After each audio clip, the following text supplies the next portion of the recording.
আসসালামু আলাইকুম। আমিন শিপে আপনাদের সবাইকে স্বাগতম।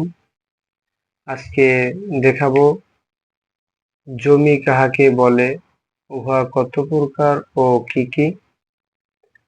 উত্তরে এখানে আছে এক বা একাধিক রেখা বা আইল দ্বারা সীমাবদ্ধ স্থানকে জমি বলে।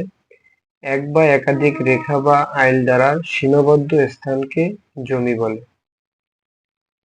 জমি প্রধানত চার প্রকার, যথা চতুর্ভুজ আকৃতির জমি, এরকম চতুর্ভুজ আকৃতির জমি, ত্রিভুজ আকৃতির জমি তিন কোণা, বৃত্ত গোলাকার জমি, বহুভুজ আকৃতির জমি, এরকম অনেকগুলো কোণ থাকবে বহুভুজ আকৃতির জমি। এটি হলো যে জমি পরিমাপের ক্ষেত্রে এই সংকেতগুলো বিশেষ করে প্রয়োজন হয়। ধন্যবাদ সবাইকে।